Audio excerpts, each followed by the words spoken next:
First time po natin gumawa ngayon ng warag-anab na may kasamang laham mga kachabi. Ilalaga po natin yung ating warag-anab sa may laham, sa karne po ng laham. Yan po yung ating mga ingredients mga kachabi. Una ko pong hiniwa dyan mga kachabi is sibuyas at saka kamatis. Hindi ko na po napakita sa video mga kachabi kasi medyo busy tayo, di ba? Yung dahon naman po mga kachabi is coriander leaves at saka dill leaves yan mga kachabi.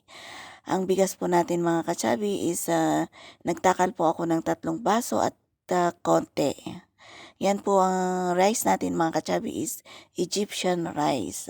Ayan na po mga kachabi, mag-start na po tayong maggisa. Gisahin po natin yung ating sibuyas. At saka isunod na rin po natin yung ating kamatis. Kailangan po nating lutuin mabuti yung kamatis at saka sibuyas para lalabas po yung lasa po ng mga natin, samya. Yan din po, nilagyan na po natin ng asin at saka paminta mga kachabi. Ayan, hintayin lang po natin lumambot yung ating sibuyas at saka kamatis. Saka naman po natin ilagay yung ating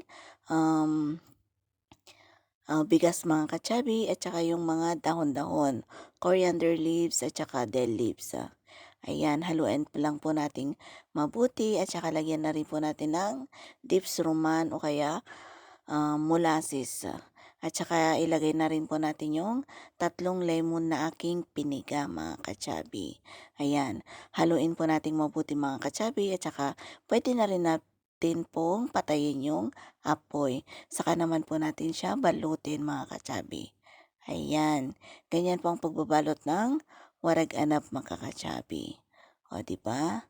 Sa tingin nyo napakasimple pero mahirap makatsabi. Lalo na kung yung dahon is medyo sira-sira. Ayan na po mga kachabi, i-prepare na po natin yung ating paglulutuan ng warag-anab. Una po mga kachabi is kamatis po yung aking nilagay. Saka naman po natin lalagyan ng potato. Ayan po mga kachabi. Diba? Tapos lagay na po natin yung ating karne ng laham.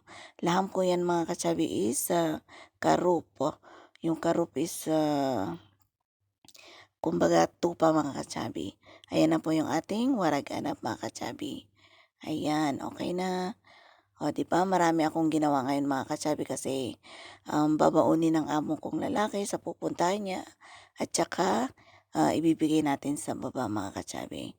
First time ko po yan mga kachabi na gawin, magluto ng warag-anab na may kasamang karne. Sana magustuhan mga kachabi. Ayan po. Ayan na, okay na yung ating warag-anab. Maraming salamat po. God bless all.